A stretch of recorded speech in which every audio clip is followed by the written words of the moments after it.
हम परमेश्वर के वचन में चले और हम परमेश्वर के वचन से निकालेंगे लूका की इंजील और उसका 17 अध्याय। Luke chapter 17। लूका की इंजील 17 अध्याय 26 आयत से आपके सामने पढ़ता हूँ। यहाँ यूँ लिखा है, जैसा नूह के दिनों में हुआ था वैसा ही मनुष्य के पुत्र के दिनों में भी होगा। जिस दिन तक नूह जहाज पर न चढ़ा उस दिन तक लोग खाते पीते थे और उनमें ब्याह शादी होती थी। तब जल प्रलय ने आकर उन सबको नाश किया। और जैसा लूत के दिनों में हुआ था कि लोग खाते पीते, लेन देन करते, पेड़ लगाते और घर बनाते थे, परंतु जिस दिन लूत सदोम से निकला उस दिन आग और गंधक आकाश से बरसी और सबको नाश कर दिया। मनुष्य के पुत्र के प्रकट होने के दिनों में भी ऐसा ही होगा। आमीन। परमेश्वर की आशीष उसके पवित्र वचन के पढ़े और सुने जाने पर खुदावंद प्रभु यीशु मसीह के नाम में हमेशा होती रहे। बैठ जाते हैं हम लोग, प्रार्थना करेंगे।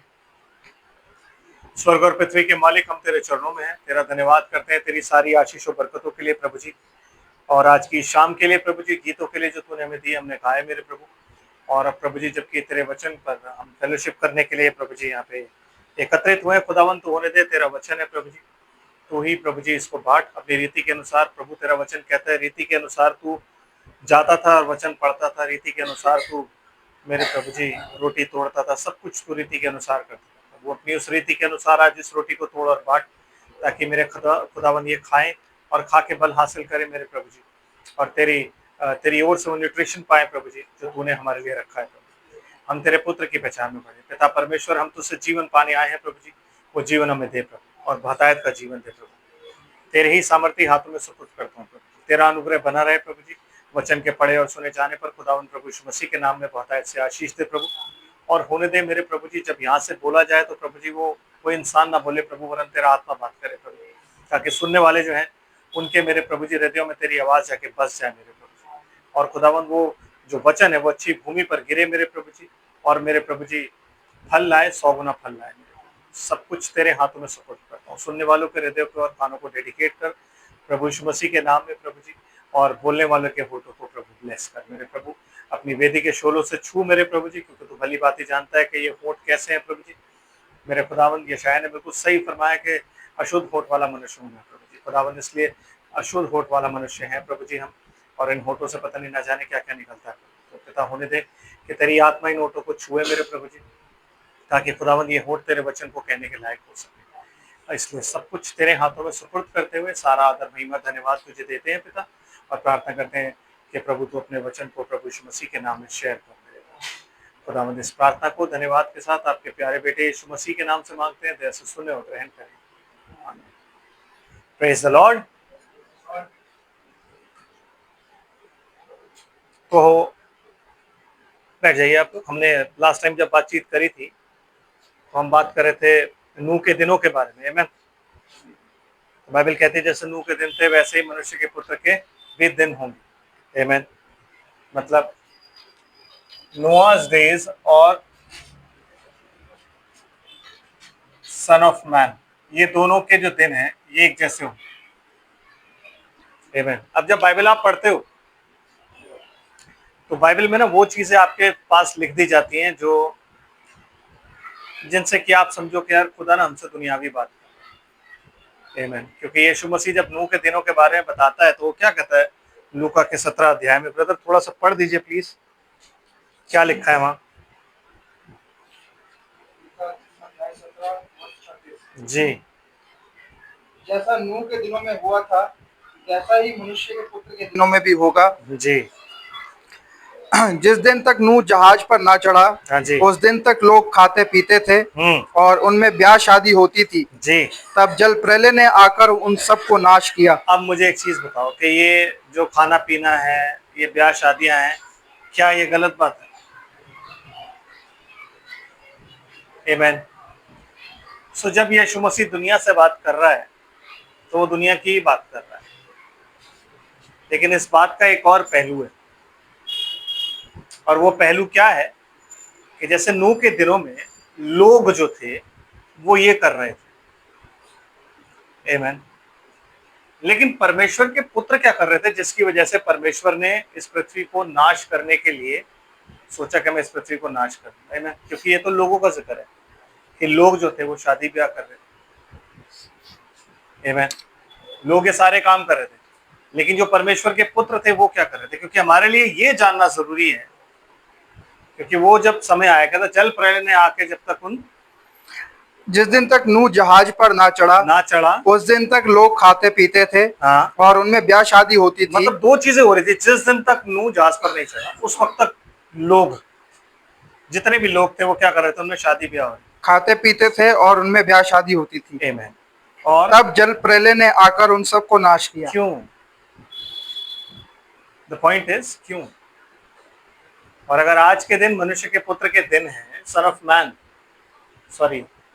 मैन के डेज है, मनुष्य के पुत्र के दिन है, और वो नूह के दिन के हिसाब के थे, तो जानना ये जरूरी है कि क्यों परमेश्वर ने जल प्रलय लाकर उनको नाश किया। क्यों परमेश्वर ने नूह का इंतजार किया कि जिस दिन तक नूह जहाज पर ना चढ़ा? ऐसा क्या हुआ था? आमीन। तो उसी को जानने के लिए हम वापस चलते हैं जेनेसिस चैप्टर 6। और हमने कहां तक पढ़ा था? प्लीज आप मुझे थोड़ा सा समझाएंगे ये बात। जेनेसिस चैप्टर 6, आमीन। वर्ष 3 पढ़ा था। तीसरी आयत तक पढ़ लिया। पढ़ लिया था? तीसरी आयत तक। क्या लिखा है तीसरी आयत तक? और यहोवा ने कहा, मेरा आत्मा मनुष्य से सदा लो विवाद करता ना रहेगा। चलो कोई बात नहीं, अब आप पहली आयत से ही दोबारा पढ़ दो, क्योंकि मैं यहाँ दोबारा बनाना चाहूंगा इस चीज को। फिर जब मनुष्य भूमि के ऊपर बहुत बढ़ने लगे और उनके बेटियां उत्पन्न हुई, तब परमेश्वर के पुत्रों ने मनुष्य की पुत्रियों को देखा। ओके, यहाँ पे कौन है? डॉटर्स ऑफ मैन, आमीन। Daughters of man and sons of God. Yes, दो जनरेशन चल रही है। तो मैंने आपको ये बताया था कि जो दो जनरेशन है वो कौन कौन सी है, उनमें क्या क्या हुआ था। तब परमेश्वर के पुत्रों ने मनुष्य की पुत्रियों को देखा हाँ जी। कि वे सुंदर हैं। हाँ जी, सो उन्होंने जिसको चाहा उनसे ब्याह कर लिया। आमीन। मतलब ये हुआ कि जब इनके बेटे पैदा हो रहे थे, ये कौन है सारे? आदम, आदम के बाद शेत, शेत के बाद एनोश, एनोश के बाद हलेल, एनोश के बाद, ठीक है, वो सारे बेटे जो आदम के थे नूह तक के, उनके बारे में बोलता है सन्स ऑफ गॉड। वो सन्स ऑफ गॉड है। हमने ये देखा था कि स्वर्गदूत जो है परमेश्वर के बच्चे नहीं। ये जो डॉटर्स ऑफ मैन है, तो इनमें सबसे पहला आदमी कौन था? Who was the man? Man was Cain. सबसे पहला आदमी जो बाइबल में लिखा हुआ है that was Adam. Adam was not अगर मैं आपसे बोलूं आदम, तो आदम कोई नाम नहीं है। आदम नाम है? मैन को क्या बोला जाता है? Adam. So Jesus Christ was, अगर आप कहते हो जीसस क्राइस्ट आखिरी आदम है, तो उसका मतलब ये नहीं है कि उसका नाम आदम है। No, first the man, last the man. पहला द मैन जो था, एक पुरुष जो था, वो आदम था, और दूसरा आखिरी जो था वो कौन था? यीशु मसीह, आमीन। तो इसलिए आदम के पास जब हवा आती है तो कहता है तू नर में से निकाली गई है, इससे तू क्या कहली जाएगी? नारी। नारी कहलाई जाएगी। लेकिन जब वो गर्भवती होती है तब वो कुछ कहता है ब्रदर? तीसरा अध्याय पढ़े, 3rd चैप्टर, जेनेसिस चैप्टर 3।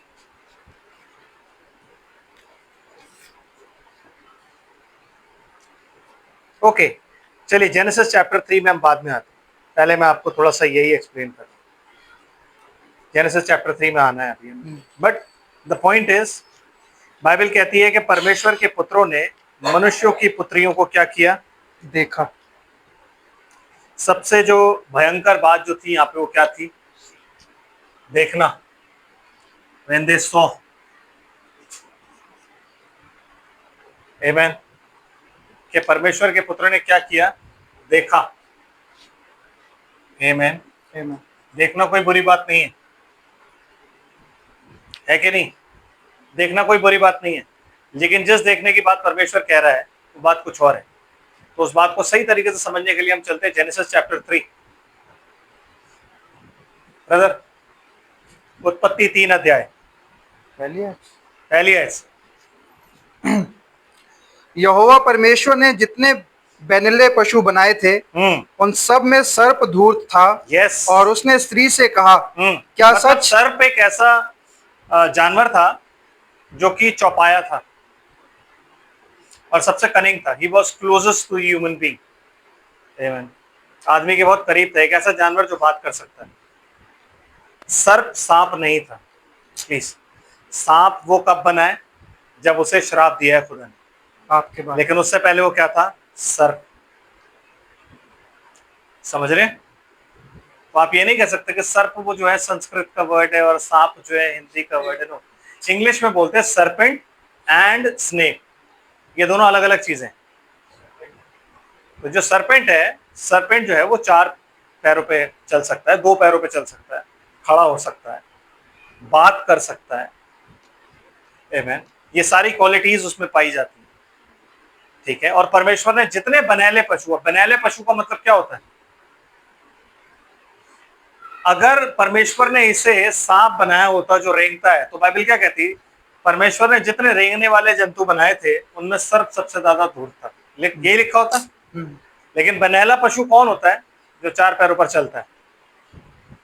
हैं? पढ़े लिखे लोग हैं, हमें पता होना चाहिए बात कि बनैला पशु मतलब जो वन में रहता है और 4 पैरों पर चलता है, वो बनैला होता है। रेंगने वाला रेंगता है। तो परमेश्वर इस चीज का मेंशन करता है कि रेंगने वाले जितने भी जंतु हैं वो सब तुम्हारे लिए श्रापित हो। तुम्हें छू जाए या कुछ कर जाए तो तुम श्रापित हो। आमीन। है कि नहीं? तुम अशुद्ध रहोगे, शाम तक तुम अशुद्ध रहोगे या 7 दिन तक तुम अशुद्ध रहोगे। ऐसे इसमें कंडीशंस बना रखी है। समझ रहे हैं? तो ये जो था ये बनैला पशु था, मतलब 4 पैरों पर चल रहा है। प्लस क्या है? धूर्त है। धूर्त मतलब बातें हुए बहुत तेज है, मतलब बातों में ही बंदे को घुमा देता है। आप कहते हो ना लोमड़ी चालाक होती है, चालाकी में लोमड़ी का बाप था। यस। आमीन। समझ रहे हैं? तो ये बातें बहुत बढ़िया तरीके से करता था। तो शैतान जब भी जिसको चुनता है ना, वो बंदा कौन होता है? सेल्समैन। जो दिमाग का बहुत तेज होगा। वो एक ऐसा सेल्समैन होगा जो गंजे को कंगी बेच दे। यस, वो एक ऐसा सेल्समैन होगा जो गंजे को कंगी बेचने की काबिलियत रखता हो। आमीन। जो बातों की खाता हो, ऐसे बंदे। तो शैतान ने किसको चुना? सर्प को। और क्या लिखा है ब्रदर फिर आगे? और उन सब में सर्प धूर्त था। और उसने स्त्री से कहा। अच्छा, मैं आपको एक चीज और बताना चाहूंगा कि यहाँ जो परमेश्वर ने सर्प की इतनी तारीफ लिखी हुई, क्यों लिखी हुई? जब परमेश्वर ने सारी बनैले पशु बनाए थे ना, तो उनमें जो सर्प था ना, he was the king of animal kingdom. इससे पहले कि शेर किंग हो, ये किंग था। That is why he could talk to human beings and he could talk to animals also. मतलब वो इंसान से भी बात कर सकता है और वो जानवर से भी बात कर सकता है ब्रदर? क्योंकि वो क्लोजेस्ट है किसके? इंसान के और जानवरों के। समझ रहे? तो शैतान ने इसको चुना और क्या हुआ फिर ब्रदर? और उसने स्त्री से कहा, हाँ जी। क्या सच है कि परमेश्वर ने कहा कि तुम इसे वाटिका के किसी वृक्ष का फल ना खाना? देखो, उल्टा क्वेश्चन पूछा उसने। हालांकि उसको ये बात मालूम थी कि परमेश्वर ने क्या बोला, बट उसने उल्टा क्वेश्चन पूछा कि किसी भी पेड़ का फल नहीं खाना, बिकॉज वो सिर्फ एक कन्वर्सेशन चाहता था। इसीलिए शैतान से कभी कन्वर्सेशन नहीं करनी चाहिए। आप वो कन्वर्सेशन कभी नहीं जीत सकते। अगर आप ये सोचोगे ना मुझे वचन आता है, मेरे पास रेवलेशन है, तो आप हार जाओ। वो यीशु मसीह था जो जीत पाया ब्रदर, उसके अलावा कोई नहीं जीत पाया। उससे जीत पाया जब उसने पतरस को बोला ना कि खा इनके साथ कोई टेंशन नहीं, तो पतरस अन्य जातियों के साथ खाता पीता था। लेकिन जब यूहन्ना और शेष प्रेरित वहां से आ रहे थे ना मिलने के लिए, तो शैतान नहीं बोला पतरस यरूशलेम से यहूदी आ रहे हैं, अगर वो अन्य जातियों के साथ खाता पीता देखेंगे तो गुस्सा हो जाएंगे, तो अलग हो। तो पतरस ने अलग होना शुरू कर दिया।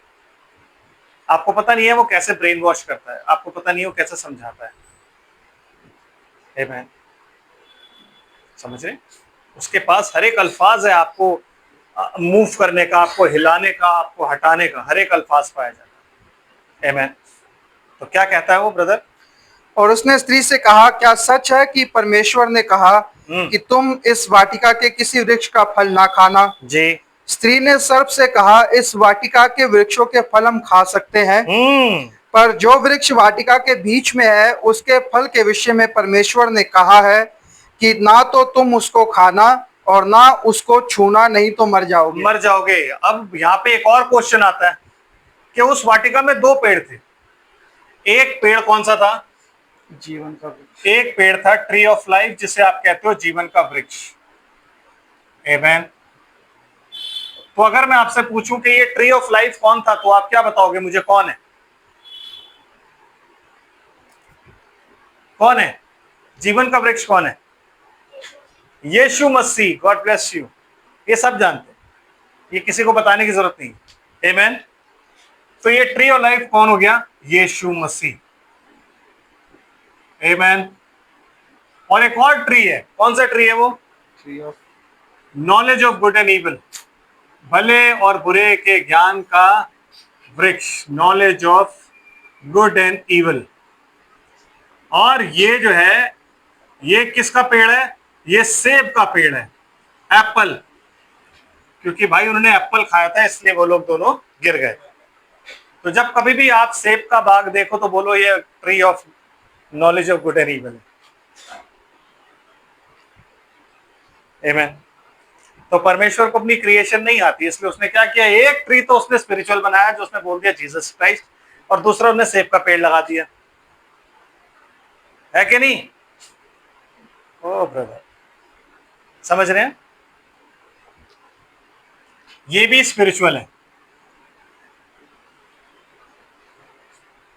दोनों पेड़ स्पिरिचुअल है। सेटन,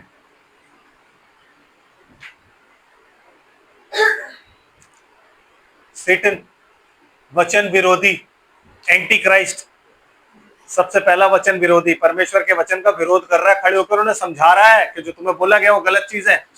एंटी क्राइस्ट स्पिरिट बता रहा है आपको कैसी होती है, कितने प्यार से आती है और क्या समझाती है आपको। नजर बताओ क्या कह रही है? तब सर्प ने स्त्री से कहा, तुम निश्चय ना मरोगे। तुम निश्चय ना मरोगे, क्योंकि मैं तुम्हें बताता हूं कि देखो पेड़ को छुओ, क्योंकि आपने बोला कि पेड़ को हम छू भी नहीं सकते, तो पेड़ को छुओ। जब छुआ तो नहीं मरी, कह रहा देखा नहीं मरे ना।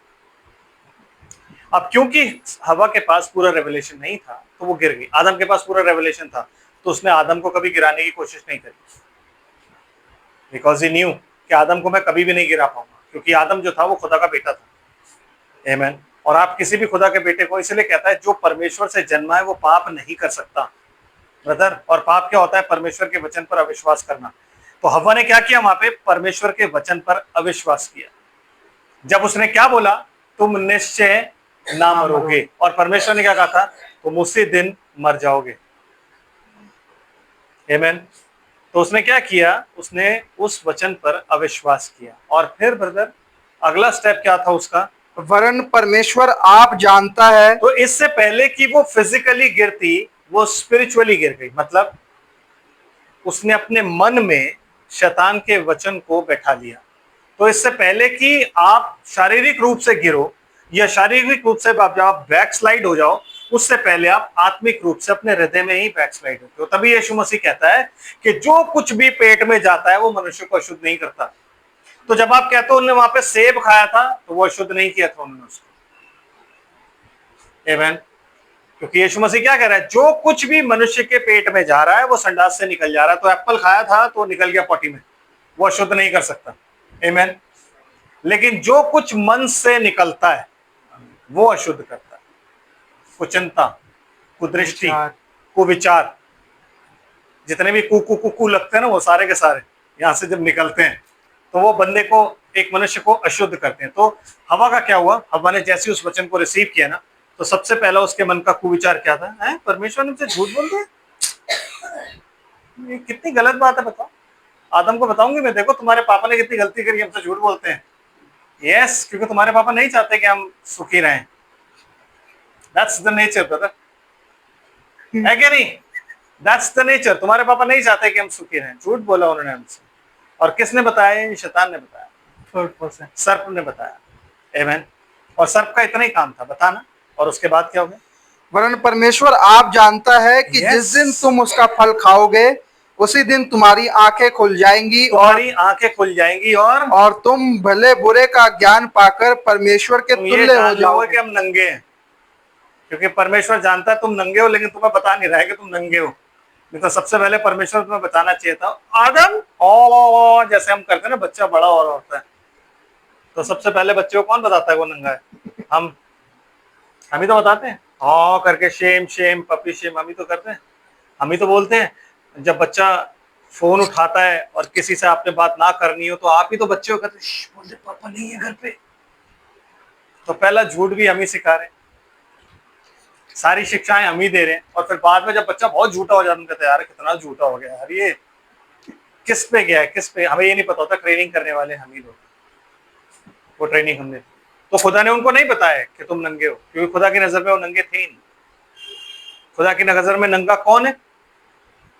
लुदीशियन चर्चेज पढ़िए ना आप, कौन है नंगा? जो अपने आप को कहता है कि मैं धर्मी हूं, जो अपने आप को कहता है कि मुझे किसी वस्तु की घटी नहीं, जो अपने आप को कहता है, अपने को आप को देख के कहता है कि मैं, मेरे पास खुदा का दिया सब कुछ है, उसको खुदा क्या कहता है? तू नंगा है। आमीन। लेकिन आदम और हवा नंगे नहीं थे, क्योंकि उनके पास खुदा था, उनके पास खुदा की राइचियसनेस थी, उनकी धार्मिकता थी खुदा की। वो दोनों नंगे नहीं थे। है ब्रदर, समझ रहे? फिर क्या हुआ भाई? सो जब स्त्री ने देखा, सो जब स्त्री ने क्या किया? शी सॉ, सबसे पहली चीज जो देखनी शुरू हुई थी वो कहां से शुरू हुई?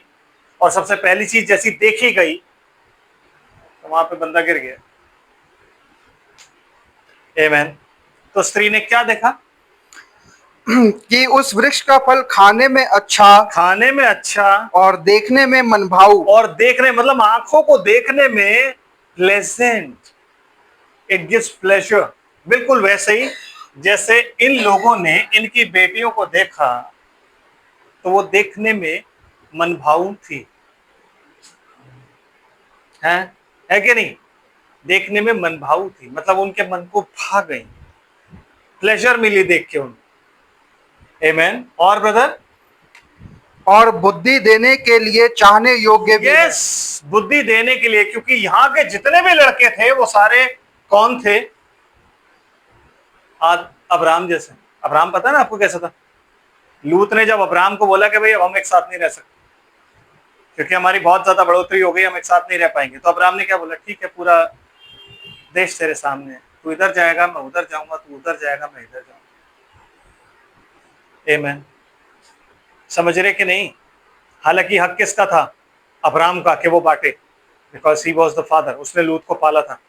लेकिन वो क्या करता है? वो लूत को कहता है कि तेरा हक है, तू मांग, जो तेरे को चाहिए मांग। क्यों? क्योंकि वो लोग सीधे, इसीलिए प्रभु के वचन में लिखा है कि इस युग के लोग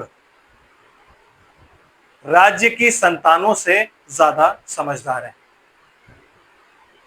आमीन। तो वहां पे क्या था? वहां पे सारी प्रॉस्पेरिटी थी ब्रदर। यहां पे तंबुओं में रहना था और यहां पे सारी प्रॉस्पेरिटी, यहां तरक्की थी, तरक्की थी यहां पे। क्यों? क्योंकि सिटीज थी यहां पे सिटीज पाई जाती थी, यहाँ पे सारी फैसिलिटीज पाई जाती थी, यहाँ पे हॉस्पिटल्स थे, यहाँ पे स्कूल्स थे, और यहाँ ये पढ़े लिखे नहीं थे, यहाँ पे अच्छे कपड़े थे, यहाँ पे खुशबू थी, यहाँ बदबू थी गोबर की, लेकिन यहाँ खुशबू थी, अच्छे कपड़े थे, अच्छा रहन सहन था, सिविलाइज्ड जिसे कहते हो ना आप, सिविलाइजेशन वो यहाँ पे थी। यहाँ पे कुछ नहीं था। आमीन। तो जब देखा कि चाहने योग्य है, मनभाऊ है, बुद्धि देने के लिए चाहने योग्य है, तो उसने क्या किया? चाहना है, जो चाहत है ना सर, ये बड़ी खराब चीज है। ये वांट जो है ना, इसलिए दाऊद ने क्या बोला है? यहोवा मेरा चरवाहा है, मुझे कुछ घटी ना। मैं उसके कहने का मतलब वो उल्टा बोल रहा है। उसको बोलना ही चाहिए था कि मैं कुछ नहीं चाहूंगा या मेरी कोई चाहत नहीं, पर वो क्या कहता है? मेरी कोई घटी नहीं। मतलब दोनों बातों को वो मिलाता है और बताता है कि उसका मतलब ये है कि मुझे कोई घटी नहीं है, मेरी कोई चाहत नहीं है, लेकिन अगर मुझे जरूरत पड़ी तो मुझे हरी हरी चराइयों में ले जाएगा। अगर मुझे जरूरत पड़ती है तो उसको पता होता है वो मुझे सुखदाई जल के झरने के पास ले चलता है, मैं जी में जी मेरे खुद ले आता है, तो वो हर चीज मुझे खुद दे रहा है, इसलिए मुझे कोई घटी नहीं है। नो वांट, नीड्स पूरी वो करता है। तो यीशु मसीह क्या कहता है कि हाल विश्वासियों, शोषणों को देखो, आमीन। कैसे वस्त्र उनको पहनाता है खुदा। सुलेमान भी अपने विभव में ऐसे वस्त्र पहने नहीं था। तो अगर सोचनों की परमेश्वर को चिंता है तो क्या तुम्हारी नहीं होगी? आमीन। समझ रहे बात? तो सबसे पहली बार जब कोई चीज देखी गई तो देखने के बाद क्या हुआ? इंसान गिर गया। आमीन। और उसके बाद क्या हुआ? अदन से बाहर निकल आए। आदम और हवा अदन से बाहर निकल गए। दूसरी बार देखा उन्होंने, किसने? परमेश्वर के पुत्रों ने। तो वो जल प्रलय लाए है ब्रदर, जल प्रलय लाए। तो उन्होंने देखा, और जिस जिस को देखा उससे उन्होंने शादी करी। क्यों? क्योंकि उन्होंने जिसको देखा, जो उन्हें पसंद आई, जिसको वो चाहते थे, उससे उन्होंने ब्याह कर लिया। नो मतलब खुदा ये चाहता था कि मेरी ये जो लाइन है ये आपस में ही शादी ब्याह करे। You know, believer should always marry a believer. एक विश्वासी को एक विश्वासी से ही शादी करनी चाहिए, अनबिलीवर से नहीं। तो खुदा का ये नियम था। आमीन। लेकिन ये नियम क्या हुआ? धीरे धीरे टूट गया।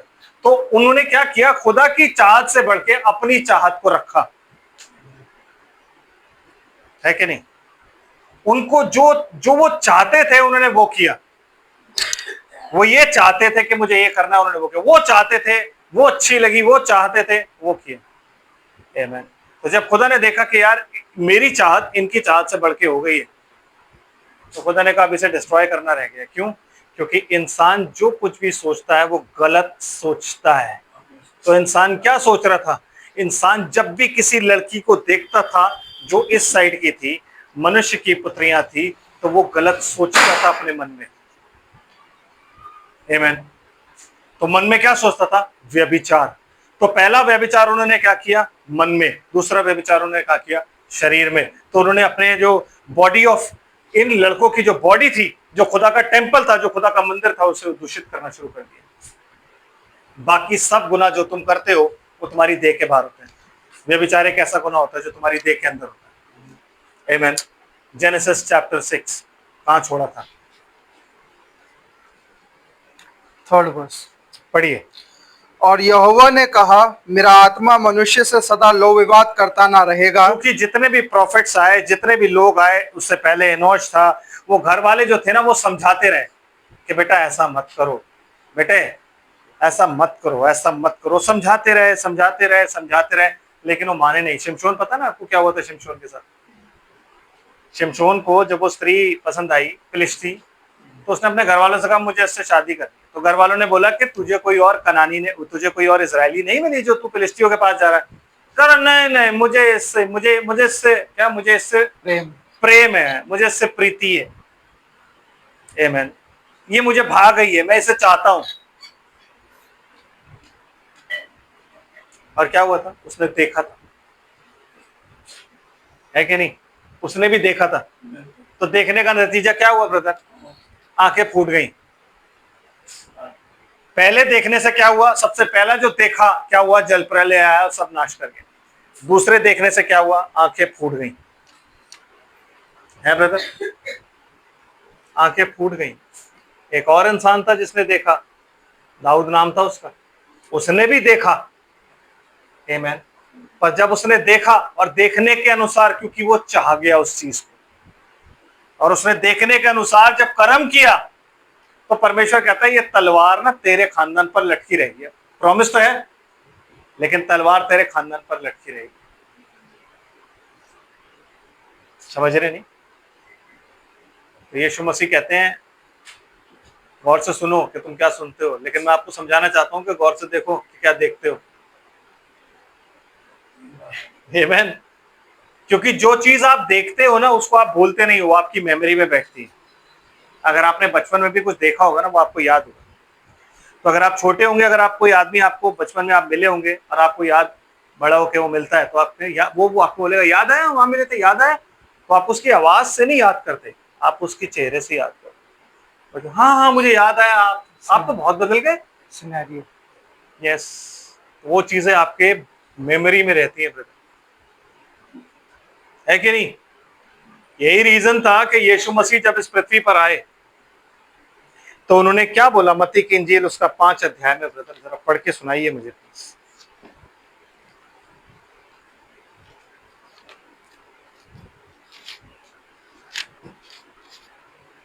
मत्ती की इंजील 5 अध्याय और उसकी 27 आयत से पढ़िए ब्रदर, क्या लिखा है please. Matthew 5 and chapter 5 and verse 27। Yes.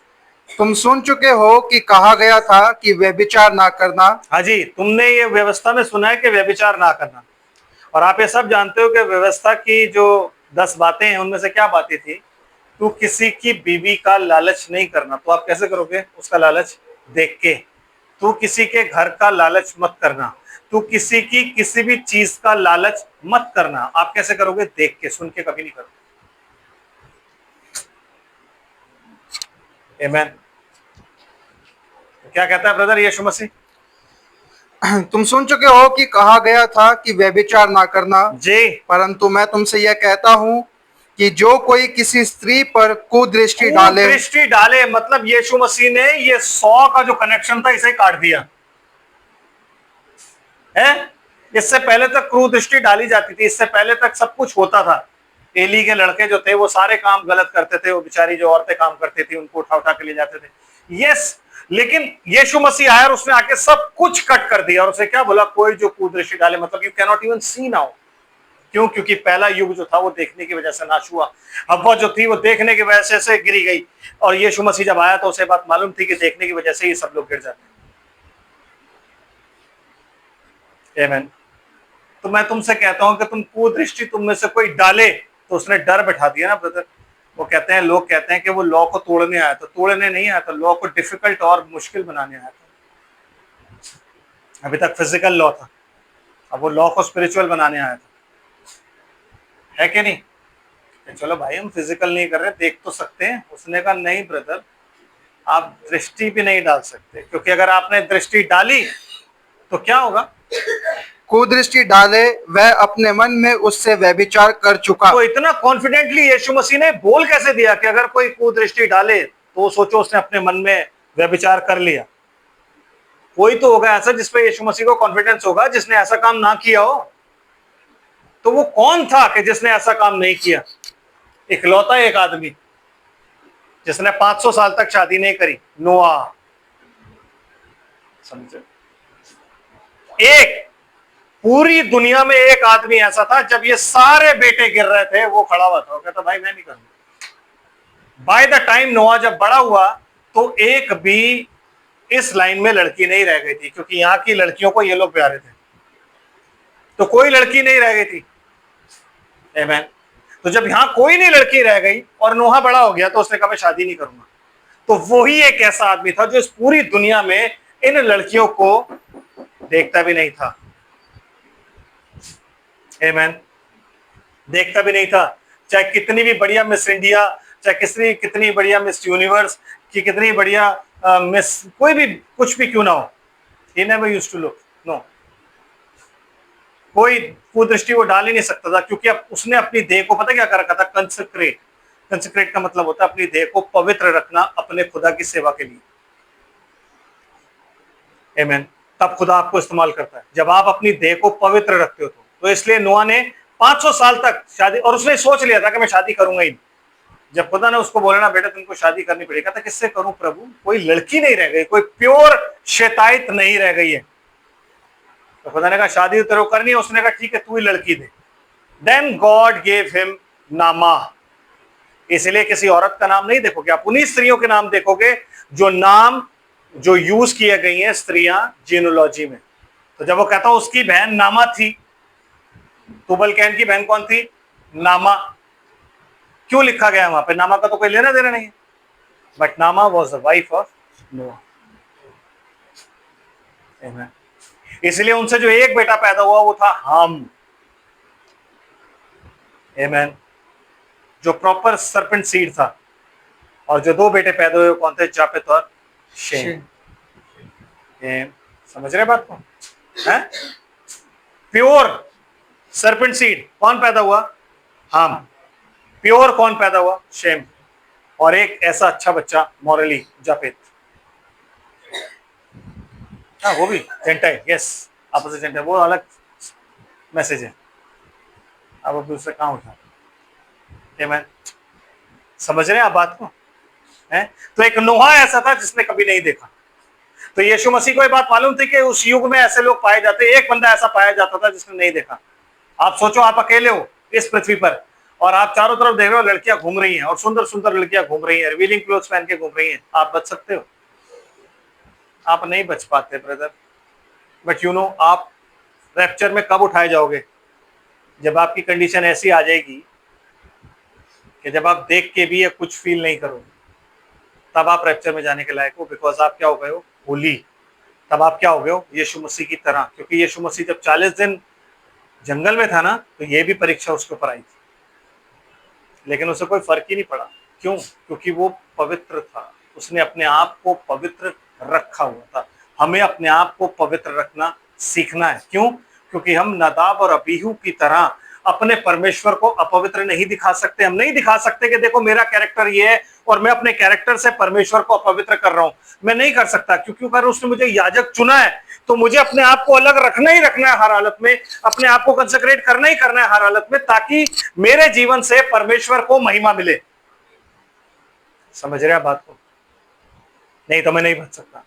तो नोआ के दिन ऐसे ही दिन नहीं थे, ऐसे ही दिन नहीं थे जिसमें आप सोचो कि नोआ के डेज, अच्छा लिखा हुआ है नोआ के डेज लोग खाते पीते थे। No no no no, that is what was world doing. लेकिन नोआ क्या कर रहा था? नोआ ने नहीं देखा, परमेश्वर के पुत्रों ने देखा, लेकिन नोआ ने नहीं देखा। और लोग इस वजह से नोआ से बहुत सड़े भी रहते थे, क्योंकि ये एक बंदा ऐसा है जो हमारी लड़कियों को घास भी नहीं डालता, जो हमारी पार्टीज में नहीं आता। यस, पार्टी जब होती थी तो नोआ नहीं जाता था, नोआ घर में ही रहता था। माँ बाप बोलते नहीं, जा बेटे वही बात, नहीं नहीं मैं ठीक हूँ, मैं बाहर नहीं जाऊंगा। आमेन, है कि नहीं? नोआ जब आ रहा होता था बाहर से, तो आवाज आसपास से आ रही होती थी, धुमचुक धुमचुक धुमचुक धुमचुक, इधर उधर से आ रही होती थी, पब डिस्क सब होते थे, बट वो नहीं जाता। आमेन, समझ रहे? इसलिए यीशु मसीह कहता है ब्रदर, और क्या कहता है यीशु मसीह? यदि तेरी दाहिनी आंख तुझे ठोकर खिलाए जी। तो उसे निकाल कर अपने पास से फेंक दे। फेंक दे मतलब अगर आप अपनी दाहिनी आंख से कुछ देख लो ना, एक आंख से भी देख लो, तो उसको निकाल के फेंक दो। मतलब अगर आपकी आंख कुछ आपको निकाल के कुछ गलत करवाना चाहे ना, तो उसको निकाल के फेंक दो, उस चीज को हटा दो अपने आगे से। यू नो, एक बार देखना इज अ मिस्टेक, दूसरी बार देखना जो होता है वो चॉइस होती है। क्या आप दूसरी बार देख रहे हो? आमेन, समझ रहे हो ना? तो इसलिए उसको निकाल के फेंक दो। फिर उसके बाद हम जब 6 अध्याय और 22 आयत में चलते हैं, वहां क्या लिखा हुआ है? मत्ती 6 अध्याय 22 आयत। मत्ती 6 अध्याय 21 से पढ़ दो, कोई बात नहीं, 21 से पढ़ दो। तुम सुन चुके हो कि पूर्व काल के लोगों से कहा गया था कि हत्या ना करना, और जो कोई हत्या करेगा वह कचहरी में दंड के योग्य होगा। यस, परंतु मैं तुमसे यह कहता हूं कि जो कोई अपने भाई पर क्रोध करेगा वह कचहरी में दंड के योग्य होगा। No no no no no no no, ये नहीं है, ये नहीं है, ये नहीं है। No no no no no, mistaken. 6 का 22 पढ़ा आपने ब्रदर? 6 का 22 पढ़ना है, आप 6 का 22 नहीं पढ़ रहे हो शायद। मत्ती 6 का 22। उस दिन बहुतेरे मुझसे कहेंगे, हे प्रभु, क्या हमने तेरे नाम से भविष्यवाणी नहीं की, और तेरे नाम से दुष्ट आत्मा को नहीं निकाला, और तेरे नाम नहीं से। ब्रदर, मैथ्यू 6 का 22 है, शरीर का दिया आंख है, इसलिए यदि तेरी आंख निर्मल हो तो तेरा सारा शरीर भी उजियाला होगा। आमेन। मैथ्यू 6 का 22 क्या कहता है? शरीर का दिया क्या है? आंख।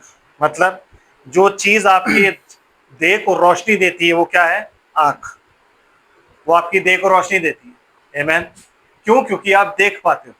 तो अगर तेरी आंख साफ ना हो, क्या लिखा है? परंतु यदि तेरी आंख बुरी हो, तेरी आंख बुरी हो मतलब अगर तू कुदृष्टि डाले तो तेरा सारा शरीर भी अंधेरा होगा। क्यों? क्योंकि ब्रदर आप स्पिरिचुअल जो सिन है वो कर चुके हो, स्पिरिचुअल व्यभिचार कर चुके हो। इसलिए यीशु मसीह कहता है जिसने कुदृष्टि डाली उसने व्यभिचार मन में ही कर लिया। तो आपका सारा शरीर क्या हो गया? अंधेरा। यही चीज यहां पे चल रही थी। पहले वो लोग शरीर और मन में व्यभिचार करते थे, बाद में शादियां होती थी। और जब फिर कुछ टाइम जाता था और कुछ टाइम के बाद उन्हें लगता था कि नहीं यार अब सही नहीं लग रहा है, हम आपस में नहीं रह सकते, फिर वो दूसरी पकड़ते थे, इसको छोड़ते थे। फिर ये जिसको अच्छी लगती थी वो उसे पकड़ता था। यस, यही चल रहा था वहां पर। इसलिए परमेश्वर उस जगह से नाराज क्यों नाराज हुआ? क्योंकि परमेश्वर कभी भी मिक्सिंग नहीं चाहता, वो चाहता है कि मेरे बच्चे अपने आप को सेपरेट करके रखें। इसलिए वो हर बार क्या कहता है? अलग रहो तब मैं तुम्हारा पिता ठहरूंगा। क्या विश्वासी का विश्वासी से मेल? विश्वासी का विश्वासी से क्या मेल? बलियाल का मसीह से क्या मेल? आमेन। क्या तुम नहीं जानते कि परमेश्वर का आत्मा जो है वो तुम्हारी जो देह है वो परमेश्वर के आत्मा का मंदिर है? इसलिए अपने आप को उनसे अलग करो तब मैं तुम्हारा परमेश्वर और पिता ठहरूंगा और तुम्हारे बीच में चला फिरा करूंगा। तो वो चलना फिरना यहाँ पे छूट गया, इसलिए कहता है कि मेरा आत्मा उनसे सदा लौ विवाद करता नहीं रहेगा, क्योंकि वो चल फिर नहीं रहा है बीच में। क्यों? क्योंकि उन बच्चों ने क्या किया है? मिक्सिंग कर दी। अपना मेल किससे बना लिया है? अविश्वासियों से। अपना मेल किससे बना लिया है? बलियाल से। अपना सब कुछ किससे कर लिया है? जो दूसरी कौम थी, जो शैतान थे के लोग थे, जो सर्पेंट सीड्स थे, उनके साथ बना लिया है। आमीन। इसलिए परमेश्वर क्या कहता है? अब मुझे इन्हें नाश करना पड़ेगा। क्यों? क्योंकि ये मिक्स हो गए हैं। नाउ नो व्हेन कोई भी इंसान आंखों से नहीं पहचान सकता कि सर्पेंट सीड कौन है और गॉड सीड कौन है, क्योंकि सब क्या हो रहा है? स्पिरिचुअल। और स्पिरिचुअल सिर्फ परमेश्वर देख सकता है। और स्पिरिचुअल कौन देख सकता है? जो परमेश्वर की आत्मा में है, वो डिसर्नमेंट की स्पिरिट जानता है, तो वो देख सकता है। आमीन। और वो डिसर्नमेंट की स्पिरिट कब आनी थी? यीशु मसीह के मरने के बाद जब वो ऊपर जा गया तो पवित्र आत्मा जब उतरा तब वो स्पिरिट आई। इसलिए वो लोग क्या कहते हैं कि हे प्रभु, तूने अच्छे बीज ना बोए थे तो ये जंगली कहां से होगा? क्योंकि उनके अंदर वो स्पिरिट पाई जाती थी कि वो पहचानते थे सर्पेंट सीड कौन है और गॉड सीड कौन है, बिकॉज परमेश्वर का आत्मा उनके अंदर था। तो खुदा को उस दिन तक रुकना पड़ा जब तक यीशु मसीह नहीं मरा फिजिकली, जब तक यीशु मसीह ऊपर नहीं चला गया और नीचे नहीं आ गया, तब तक ये सारी चीजें बंद इसलिए रही क्योंकि आत्मा नहीं था, और आत्मा नहीं तो ये चीजें बतानी थी। इसलिए आज आत्मा हम पर ये सारी चीजें जाहिर कर रहा है कि नूह के दिन में आखिर हुआ क्या था, क्यों नाश हुआ। सिर्फ खाने पीने और शादी करने से नाश हो जाता है कोई? क्या यार, तो बड़ी अजीब बात है। यीशु मसीह तो खुद शादी में गया था, उसे शादी में पानी को दाखरस बनाया। अगर शादी इतनी बुरी चीज है उसको मना कर देना चाहिए था, लेकिन वो तो शादी के लिए खुद कहता है जिसे परमेश्वर ने जोड़ा उसे मनुष्य अलग ना करे। लेकिन यहां पे परमेश्वर ने इनमें से किसी को नहीं जोड़ा। आमेन। Marriage is suppose to be honourable in everyone's life. जो शादी होती है वो आदर के योग्य समझी जाती है। समझ रहे हैं क्या लिखा है हिब्रूज में? पढ़ो, इब्रानियों 13 अध्याय 4 आयत।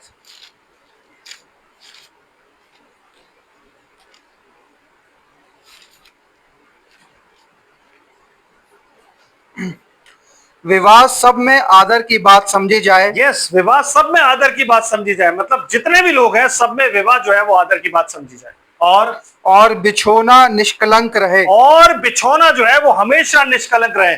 तो ना तो यहां विवाह आदर की बात थी और ना ही यहां बिछौना निष्कलंक था। ब्रदर, अगर खुदा ने अपने उद्धार के बाद कोई एक चीज अगर हमें दी है, किसी आदमी को दी है, तो वो क्या है? पत्नी। आमीन। इसलिए पत्नी की जो जवाबदेही होती है वो पत्नी की खुद की नहीं होती, आदमी जवाबदेही करता है। हर एक पत्नी का जवाब आदमी को ही देना पड़ेगा, चाहे आदमी को जानता हो या ना जानता हो। पर जब वो परमेश्वर के सामने खड़ा होगा ना, और जब परमेश्वर उससे पूछेगा भाई तेरी पत्नी क्यों नहीं आई है, तेरी पत्नी ऐसी क्यों है, तेरी पत्नी वैसी क्यों, तो उसको जवाब देना है कि क्यों नहीं आई। He must. इसलिए बिछौना निष्कलंक रहे, क्योंकि मैरिज जो है वो परमेश्वर की तरफ से ऑनरेबल है। आमीन। और खुदा ने उस वक्त में देखा कि ऑनरेबल नहीं हो रही मैरिज। जो चीज उसने दी थी, फूलो फलो इस दुनिया में भर जाओ, आमीन, तो वो ऑनरेबल नहीं रह गई थी। आज ऑनरेबल नहीं है। जैसा नूह के दिनों में था वैसे ही आज हो रहा है। जिस जिसको चाहा, हम जब यहाँ पे खड़े हैं तो हम जानते हैं कि हम अपनी चाहत को खुदा की चाहत से ऊपर रखते हैं, आमीन, और उसका नतीजा भी हम भुगतते हैं। समझ रहे कि नहीं? उसका नतीजा भी हम भुगतते हैं, क्योंकि हमने अपनी चाहत को, देखो क्या होता है जब आप मसीह में नहीं थे और आपने गलतियां करी, तो जब यीशु मसीह ने आपके लिए खून बहाया तो गलतियां माफ हो गई। इसलिए यीशु मसीह बात करते क्या कहता है? जा फिर पाप ना करना। आमीन। तो वो गलतियां माफ हो गई। क्यों? क्योंकि वो तो पीछे डाल दी गई, एक बहुत गहरी खाई थी, उसमें डाल दी गई किताब। लेकिन उसके बाद जो आप गलतियां कर, बी केयरफुल कि आपका बैप्टिज्म हो गया, आपको सच्चाई पता है, उसके बाद जो आप गलतियां कर रहे हो, आपको मार पड़ेगी फिर, और डबल मार पड़ेगी और ट्रिपल मार पड़ेगी। जब तक कौड़ी कौड़ी नहीं भर दोगे तब तक छोड़ेगा नहीं खुदा। Yes, that is a fact, that is a fact. Yes yes, सच बात है। हम अब अगर मैं अपना जीवन देखूं तो जो भी गलतियां हुई वो शादी कर रहा हूं, बैप्टिज्म के बाद हुई, जानते बूझते हुई, तो वो कौड़ी कौड़ी भरना जरूरी है ना बेटा, है कि नहीं? है कि नहीं? तो कौड़ी कौड़ी भरना कब जरूरी होता है? जब आप जानबूझ के, तो कहता फिर उसके लिए कोई बलिदान नहीं है। जानबूझ के जो पाप करता है उसके लिए कोई, मतलब उसके बाद आप ये नहीं कह सकते मैं यीशु का लहू लेके आऊं, क्योंकि यीशु का लहू एक बार आप पर अप्लाई हो गया, बार बार थोड़ी ना अप्लाई होता है। वो एक बार आपको माफ कर दिया गया, आप माफ हो गए, लेकिन उसके बाद आपने जो भी करना है वो भुगतना है मेरे भाई बहन।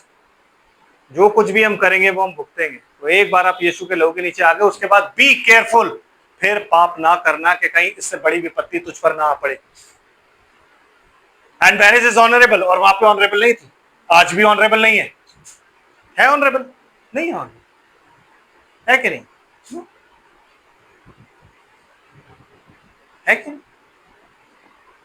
तो आज भी खुदा इसीलिए नाराज है क्योंकि मैरिज ऑनरेबल नहीं है। आज भी खुदा इसलिए नाराज है कि एक शादी एक ऐसी, क्योंकि जहां भी शादी की बात आती है ना, मसीह और उसकी कलीसिया का रिलेशनशिप आ जाता है। इसलिए पौलुस हर बार में क्या कहता है कि मैं मसीह और उसकी कलीसिया की बात करता हूं, जब वो पति पत्नी की बात करता है। तो खुदा के मन का विचार क्या था? जैसे मसीह और उसकी कलीसिया हो गई, वैसे ही आदमी और हस्बैंड और वाइफ का रिलेशनशिप होना चाहिए। And it is not honourable at all nowadays. आमीन। क्योंकि हमारी चाहते बहुत बड़ी हैं, हम चाहते हैं, हम चाहते हैं, हम चाहते हैं, हम चाहते हैं। ये भी चाहते थे, जिस जिसको चाहा, जिस जिसको देखा उसको चाहा, जिसको चाहा उससे शादी कर ली। माँ बाप ने बोला बेटा कहां चाहता, अरे वो जमाने गए, वो जमाना कुछ और था, अब नया जमाना, ये जेन एक्स है। समझे ब्रदर? ये जेन एक्स है। और नतीजा, एक आदमी जिसने कुदृष्टि डाली ही नहीं वो बचा है, कुदृष्टि डाली नहीं वो बच गया। क्या लिखा है ब्रदर? कहां थे हम, क्या पढ़ रहे थे? इब्रानियों 13 का 4 पढ़ लिया पूरा? नहीं, पूरा नहीं। पूरा कर दो। विवाह सब में आदर की बात समझी जाए हाँ जी। और बिछोना निष्कलंक रहे, जी। क्योंकि परमेश्वर व्यभिचारियों और परस्त्रीगामियों का न्याय करेगा। यस, व्यभिचारियों और परस्त्रीगामियों का, ब्रदर समझ रहे बात? इसलिए जो भी करो वो परमेश्वर की विल के अकॉर्डिंग करो। If the will is not there, हाथ खींच लो, पैर खींच लो, खुद खींच लो, सब कुछ खींच जाओ। आमीन। समझ रहे कि नहीं बात को? ओके, वापस जेनेसिस में आते हैं, 6th चैप्टर। यस ब्रदर, और क्या कह रहा है? 3rd वर्ष। 3rd verse. और यहोवा ने कहा, मेरा आत्मा मनुष्य से सदा लौ विवाद करता ना रहेगा। हाँ, क्योंकि मनुष्य को सुनता तो है नहीं। मैं चर्च के बाहर आ गया हूं, मेरी बात कोई मान नहीं रहा है, पादरी कोई ढंग से प्रीच कर नहीं रहा है, तो इसलिए मेरा आत्मा सदा लौ विवाद नहीं करता रहेगा, मेरा मन ही नहीं है इनसे बात करने का। आमीन। एंड क्योंकि मनुष्य भी शरीरी है। मनुष्य क्या है? क्यों? क्योंकि अब मनुष्य जो था ये 5 इंद्रियों के अंदर आ गया था। 5 इंद्रियां कौन सी होती है? सी, टच, टेस्ट, स्मेल, हियर। आमीन। ये 5 इंद्रियों के अंदर आ गया, मतलब इनका कब्जा हो गया, फ्लैश का कब्जा है मनुष्य पर। तो वो जो कुछ भी है शरीर है, जो उसे अच्छा लगता है, टेस्टी लगता है, वो खाता है। जब मन्ना उसे दी जाए तो कहता है मन्ना खा खा के ना हमारा मन उकता गया, हमें नहीं खानी, हमें मीट दे, हमें मांस दे। हम मिस्र में बैठ के हंडों के पास बैठ के मांस खाते थे, हम मच्छी खाते थे, हमें मीट दे। तो कहता ठीक है, कल सुबह तुम्हें मीट मिलेगा। मूसा कहता प्रभु 20 लाख लोग हैं, कितने किलोमीटर लगेगा इनमें, पता है तेरे को? कभी कोई शादी करी है तूने? कभी तू कोई फौज लेके चला? परमेश्वर कहता तू मेरे हाथ को छोटा समझता है? देख तू कल महीने भर तक मीट खाते रहे। वो क्यों? क्योंकि यीशु मसीह ने वही काम करना था जब उसने उन भूखों को खाना खिलाया। इतना मीट उन्होंने खाया, इतना मीट खाया क्योंकि नाकों से ना मीट की बदबू फंस गई, उन्हें जॉन्डिस हो गया, मरने लग गए वो लोग, उन्हें किडनी प्रॉब्लम हो गई, मरने लग गए वो लोग। उन्होंने कहा खाओ बेटा मीट, मीट खाना ना तुम्हें, इतना मीट दूंगा तुम्हें कि तुम मीट खाओ। वो सुबह के टाइम मीट में ग्रिल्ड मीट खा रहे थे, ग्रिल्ड बटेरे। वो दोपहर के टाइम खा रहे थे बिरयानी, और वो शाम के टाइम खा रहे थे कोरमा, और हद मार दी थी उन्होंने खा खा के, हद है कि नहीं। आधे लूज मोशन से मर गए, आधे लिवर की कंडीशन से मर गए, आधे किडनी की वजह से मर गए, आधे ऐसे ही मरते चले जा रहे थे। खुदा उनको ये दिखा रहा था कि बेटा अति हर चीज की खराब होती है, जो तुम खाना तुम्हें मैं दे रहा हूं ना वही खाना है, ये जो मन्ना मिल रहा है ना यही खाओ, मीट की चाह मत करो। आमीन। अपनी जबान की चाहत के साथ अनुसार मत चलो कि हमें अंडों के पास बैठ के वहां पे हम नारी स्टू भेजा भुना ये सब कुछ चीजें खाते थे। मेरा वचन, क्योंकि मनुष्य केवल रोटी से ही नहीं, हर एक उस वचन से जो परमेश्वर के मुख से निकलता है जीवित रहेगा। आज सिस्टर नैना ने शेयर किया है और ये निर्गमन की पुस्तक में लिखा हुआ है। सोचो, उसी को यीशु मसीह ने कोट कर दिया शैतान पे, ये ले व्यवस्था पहले मारी रखते। आमीन। समझ रहे बात को हैं? और क्या कह रहा है ब्रदर? क्योंकि मनुष्य भी शरीरी है, हाँ जी, उसकी आयु 120 वर्ष की होगी। उसकी आयु कितनी होगी? हाँ, जिस मनुष्य की खुदा बात कर रहा है, ये मनुष्य कौन है? उस पृथ्वी पर जो लोग रहते थे उनके लिए परमेश्वर ने कितने साल ठहरा दिए? 120 ईयर्स। कितने? 120 साल ठहराए परमेश्वर ने। और क्या बोला? उन दिनों में पृथ्वी पर दानव रहते थे जी, और इसके पश्चात जब परमेश्वर के पुत्र मनुष्य की पुत्रियों के पास गए, तब उनके द्वारा जो संतान उत्पन्न हुए वे पुत्र शूरवीर होते थे, यस, जिनकी कीर्ति प्राचीन काल से प्रचलित है। प्रचलित है। शूरवीर थे वो, मतलब जबरदस्त, जिन्हें कहते हैं ना वॉरियर्स, साइंटिस्ट, जो बेस्ट ऊपर टॉप लेवल की चीजें होती हैं वो थे वो।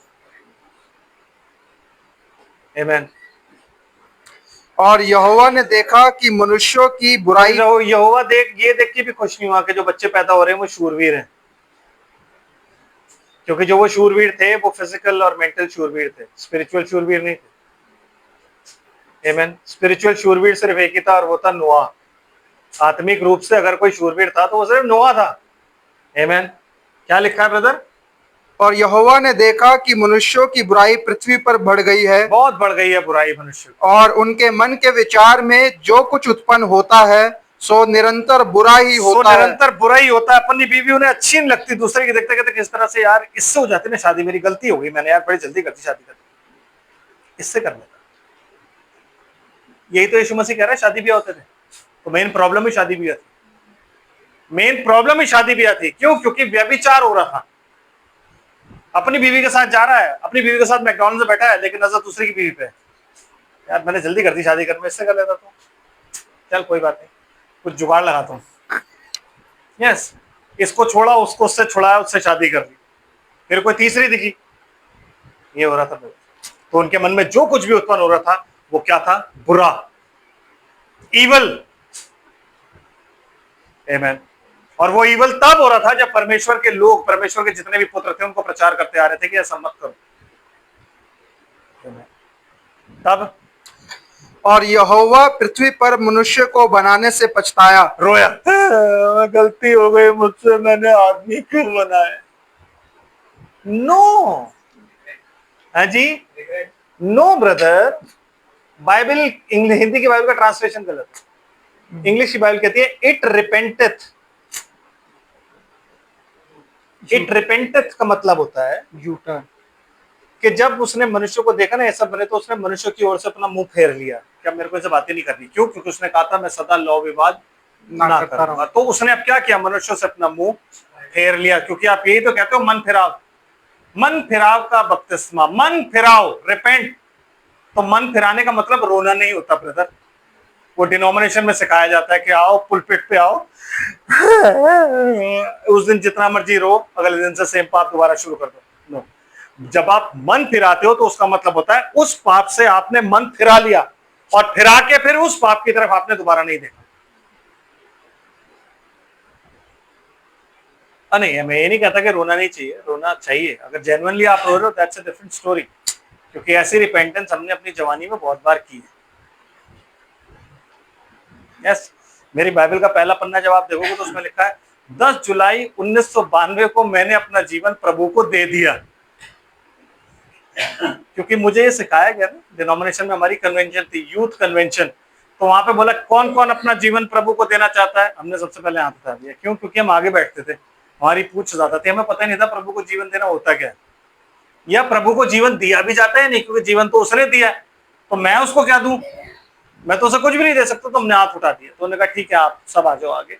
हम आगे आए, ऑल्टर कॉल हुई, प्रेयर हुई, और हमने उसी दिन अपनी बाइबल पे लिख दिया 1992। देखो आप लोग झूठ समझ रहे हो ये सब चीजें, ये देखो ये लिखा नीचे प्रेज द लॉर्ड भी लिखा हुआ मैंने, ऐसी बात नहीं तो मैं बहुत धर्मी नहीं था। आप ये मत सोचो कि मैं बहुत ज्यादा धर्मी था इसलिए खुदा ने मुझे चुना, मैं बहुत पापी था।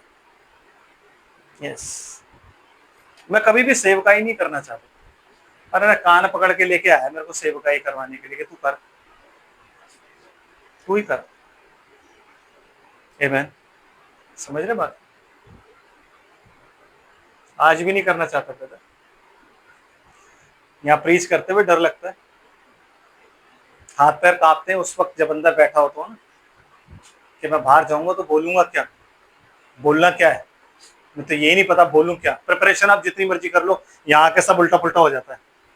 मैं डायरी में जितना मर्जी सीधा लिख लूं और अंदर बैठ के प्रिपेयर कर लूं, ऐसे स्टार्टिंग ये, एंड ये, बीच में ये, साइड में ये, मुझे पता ही नहीं होता। बाहर आता हूँ तो नीचे वाला ऊपर होता, ऊपर वाला नीचे होता, बीच वाला उधर होता, उधर वाला इधर होता, मुझे कुछ नहीं पता होता क्या होता। यस ब्रो, समझ रहे? तो कहता है सदा लौ विवाद ना करेगा, आमीन, कि मनुष्य के मन में जो कुछ भी बचता है वो बुरा ही है। और ब्रदर क्या कहता है? और वह मन में अति खेदित हुआ। हाँ, वो खेदित हुआ, मतलब खेदित हर आदमी होगा। अगर आप अपना घर बनाओ है, अगर आप अपना एक परिवार बनाओ और आप परिवार को खुदा के पास आने की कोशिश करो और परिवार खुदा के पास ना आए और आपको परिवार छोड़ना पड़े, क्योंकि यीशु मसीह कहता है कि अगर तू मुझसे ज्यादा अपना बेटा बेटी पत्नी या अपने माँ बाप भाई बहन किसी से भी प्यार करता है तो तू मेरे लायक नहीं है। तो जब आपको वो छोड़ने पड़ेंगे आप क्या खेदित नहीं होगे? तो अगर हम खेदित हो रहे हैं तो उसने तो दुनिया बनाई थी, तो वो खेदित इसलिए हुआ क्योंकि उसको अब इन सबको मारना है, इनका एंड आ गया है। आमीन। तो हर एक आदमी कहता है परमेश्वर दुष्ट के मरने से भी प्रसन्न नहीं होता, मतलब खेदित होता है कि यार मैंने काश रिपेंट कर जाता, पर परमेश्वर को पता है कि वो रिपेंट नहीं करेगा। तो जो परमेश्वर की आत्मा का होता है ना, उसको सबसे ज्यादा तकलीफ किस चीज की होती है? अगर कोई बैकस्लाइड कर गया ना, वो परेशान रहता है कि ये सोच के यार बैकस्लाइड कर गया, इसको बैकस्लाइड नहीं करना चाहिए, इसके लिए दुआ करनी चाहिए, यार ये बच जाए, ये बच जाए, ये बच जाए। और अगर कोई मर जाता है तो फिर उनको ये तकलीफ रहती है कि एक सोल नाश हो गई। वो कभी भी ये नहीं कहता अरे मर गया, उसके कर्म ही ऐसे थे, मरना ही ऐसा था। नहीं, उसको ये रहता है कि सोल नाश हो गई। आमीन, है ब्रदर, है कि नहीं? Yes, please. तब यहोवा ने सोचा कि मैं मनुष्य को जिसकी मैंने सृष्टि की है पृथ्वी के ऊपर से मिटा दूंगा। यस, क्या मनुष्य, क्या पशु, क्या रेंगने वाले जंतु, क्या आकाश के पक्षी, सबको मिटा दूंगा। अब उनकी बेचारों की क्या गलती है मुझे बताओ, उनकी क्या गलती है मुझे बताओ तो सही। कि भाई रेंगने वाले जंतुओं की, रेंगने वाले जंतु लिखा है ना, तो इसलिए सांप जो था वो जब बना था तब रेंगने वाले जंतु नहीं, बट उनकी क्या गलती मुझे आप बताओगे? हैं ब्रदर? ब्रदर, क्योंकि एनिमल यूज किया गया था तो एनिमल किंगडम उसके कारण श्रापित थी। आप नहीं समझ रहे बात को। आपको ब्लड क्यों चाहिए था? बिकॉज ब्लड में खराबी आ गई थी। तो अगर बहुत स्मार्ट एनिमल यूज किया गया था उस खराबी को लाने के लिए, तो एक इनोसेंट एनिमल ही आपको चाहिए था जो उस वक्त में जिसको मार के और उसके खून के बदले में आप माफी मिले। आप नहीं समझ रहे आप? व्यवस्था की पुस्तक पढ़िए, लिखा हुआ है गधी के बच्चे की संति एक मेमना चढ़ाना, एक मेमना चढ़ाना। लिखा है कि नहीं लिखा है? बाकी किसी के लिए नहीं लिखा हुआ, सिर्फ गधी के बच्चे की संति। क्यों? गधी का बच्चा आपको और मेरे को रिप्रेजेंट करता है। गधा जो है वो पाप को रिप्रेजेंट करता है, पापी को, क्योंकि वो बोझ से दबा रहता है। इसलिए यीशु मसीह कहता है बोझ से दबे और थके मंदे लोगों मेरे पास आओ, मैं तुम्हें विश्राम दूंगा। इसलिए वो कहता है गधी का बच्चा वहां बंधा होगा, उसको लेकर के आओ, जिस पे अभी तक कोई बोझ ना रखा गया हो, लेके आओ, मैं बैठूंगा उस पे। तो जब आप बपतिस्मा लेते हो, जब आपको पवित्र आत्मा का दान मिलता है, तो आप वही पापी होते हो, लेकिन अब यीशु मसीह आप पर चल रहा है आगे। Amen. Amen. तो क्योंकि एनिमल यूज किया गया, क्योंकि पशु यूज किया गया, बनैला पशु यूज किया गया, तो पशु इनोसेंट है, स्मार्ट, जो सबसे दूर तक अगर यूज किया गया गिराने के लिए, तो सबसे इनोसेंट यूज किया गया यीशु मसीह के आने से पहले पापों को धोने के लिए। Amen. कि पाप ढक जाए। समझ रहे? तो जो ये एनिमल किंगडम थी, जो ये पशु जाति थी, ये क्यों श्रापित हुई? बेकार में। किसकी वजह से? किंग की वजह से। क्योंकि अगर किंग श्रापित होता है तो पूरी प्रजा श्रापित होती है। अगर किंग पर विपत्ति आती है, पूरी प्रजा पर विपत्ति आती है। तो सर्प जो था वो किंग था, तो ब्रदर जब उस पर विपत्ति आई तो पूरी प्रजा पर आनी जरूरी थी। आदम जब गिरा तो आदम के जरिए क्या आई? मौत। तो क्या मौत आप में और मुझ में नहीं रूल करती थी जब तक यीशु मसीह नहीं आया? करती थी कि नहीं? तो अगर आदम के गिरने से मौत आई, तो क्या सर्प ने जब ये काम किया होगा तो कर्स नहीं आई? तो मैं सबको मिटा दूं, क्योंकि अब सब में पाप शुरू हो गया था। पहले सबका सीजन होता था, अब बिना सीजन के सब शुरू थे। आमेन। एंड ब्रदर, क्या मनुष्य, क्या पशु, क्या रेंगने वाले जंतु, क्या आकाश के पक्षी, जब तक हवा नहीं गिरी थी तब तक हर एक जानवर का एक जोड़ा होता था। मालूम है आपको? मालूम है? लेकिन जब हवा गिर गई तो वो जोड़े खत्म हो गए। आमेन। अब हर एक फीमेल के पता नहीं कितने हस्बैंड हो गए थे, क्योंकि स्पिरिट ऑफ सिन, व्यभिचार, ट्रैवल करती है। आमेन। इसीलिए परमेश्वर उनको क्या आज्ञा देता है? पढ़िए ब्रदर, क्या लिखा है? क्या आकाश के पक्षी सबको मिटा दूंगा, क्योंकि मैं उनके बनाने से पछताता हूँ। जी। परंतु यहोवा की अनुग्रह की दृष्टि नूह पर बनी रही। हाँ, क्यों? नूह की वंशावली यह है, नूह धर्मी पुरुष और अपने समय के लोगों में खरा था, और नूह परमेश्वर ही के साथ साथ चलता रहा। मतलब नूह ने कभी भी ये नहीं किया कि भाई अच्छा मैं तेरे साथ भी चलता हूँ, चला आज। अगर नूह को पता था ये गलत आदमी है तो नूह उसके साथ साथ नहीं चला। अगर नूह को पता था कि वो मेरा भाई, वो मेरा चाचा, वो मेरा ये, वो मेरा वो गलत है, तो उसके साथ साथ नहीं चला, लेकिन वो परमेश्वर के साथ साथ ही चलता रहा। उसने परमेश्वर के लिए सब कुछ छोड़ दिया। इसलिए यीशु मसीह आज कहता है जैसे नूह के दिन थे वैसे ही मनुष्य के पुत्र के भी दिन होंगे। इसलिए यीशु मसीह कहता है कि जो अपने आपे से इनकार करे वो मेरे पीछे हो ले। आमीन। इस फ्लैश से और इससे जो भी रिलेशनशिप होते हैं उससे जो इनकार कर लेगा वो यीशु मसीह के पीछे जा सकता है। क्या कहता है ब्रदर? और नूह से शेम और हाम और यपेत नाम 3 पुत्र उत्पन्न हुए। उस समय पृथ्वी परमेश्वर की दृष्टि में बिगड़ गई थी जी, और उपद्रव से भर गई थी। ओके, 2 चीजें यहाँ पे लिखी हुई हैं, उपद्रव और बिगड़ना। तो ये बिगड़ना और उपद्रव जब आप इंग्लिश में पढ़ते हो तो 2 चीजें उस टाइम में बहुत प्रोमिनेंट थी। एक थी वॉयलेंस और दूसरा था करप्शन। इंग्लिश बाइबल में क्या लिखा हुआ है? वॉयलेंस और करप्शन, 2 चीजें लिखी हुई हैं। तो ब्रदर क्या ये टाइम आज का टाइम नहीं है? वॉयलेंस और करप्शन, ये दोनों चीजें पृथ्वी पर पाई जाती हैं। और ब्रदर, और परमेश्वर ने पृथ्वी पर जो दृष्टि की तो क्या देखा कि वह बिगड़ी हुई है, क्योंकि सब प्राणियों ने पृथ्वी पर अपनी अपनी चाल चलन बिगाड़ ली थी। क्या बिगाड़ लिया था? कैरेक्टर बिगाड़ लिया। तो कैरेक्टर बिगाड़ने का सिर्फ एक ही तरीका होता है, that is sin, adultery. Characterless आप किसे कहते हो? कैरेक्टरलेस कहते हो ना, तो चरित्रहीन है कहते हो ना। तो चरित्रहीन किसे कहते हो आप? उसे जो व्यभिचारी हो, चाहे वो स्त्री हो चाहे वो पुरुष। तो परमेश्वर जब ऊपर से देख रहा है तो वो क्या देखता है? आत्मिक और शारीरिक रूप से ये लोग कौन है? चरित्रहीन है, तो इनको मुझे मारना है, क्योंकि इन्होंने पूरी पृथ्वी, इनके कारण पूरी पृथ्वी बिगड़ गई। वही स्टेज आज है कि जब वो ऊपर से नीचे देखता है तो क्या देखता है? पृथ्वी बिगड़ गई। और ब्रदर, तब परमेश्वर ने नूह से कहा, सब प्राणियों के नहीं, बस हम यहाँ इसको यहीं छोड़ेंगे। यहाँ से आगे हम फ्राइडे चलेंगे, क्योंकि बहुत टाइम हो गया। आमीन। क्योंकि मुझे इसके बाद लूत के दिनों को भी देखना है। तो याद रखिएगा, मार्क लगा लीजिएगा। उत्पत्ति 6 अध्याय और 13 आयत। यहाँ से आगे हम शुक्रवार पहुंचेंगे। आमीन। प्रभु आप सबको आशीष और बरकत दे। नूह के दिन का आधा वृत्तांत आप जान चुके हो। आमीन। आप ये जान चुके हो कि नूह जो था वो उस जमाने में सबसे खरा था, परमेश्वर के साथ साथ ही चलता रहा। तो आज अगर हम अपने आप को कहते हैं कि हम यीशु मसीह में पाए जाते हैं, तो हमें भी उसी खराई से चलना है, चाहे हम अकेले क्यों ना हो। दुनिया उस वक्त में नूह को पागल समझती थी। आमीन। वो मैं आपको बताऊंगा आगे कैसे समझते। हम फ्राइडे को इन चीजों को देखेंगे। और वैसे ही लोग हमें भी आज पागल ही बोलते हैं। आमीन। प्रभु आप सबको आशीष और बरकत दे। प्रार्थना करते हैं। स्वर्ग और पृथ्वी के मालिक, हम तेरा धन्यवाद करते हैं तेरी सारी आशीष और बरकत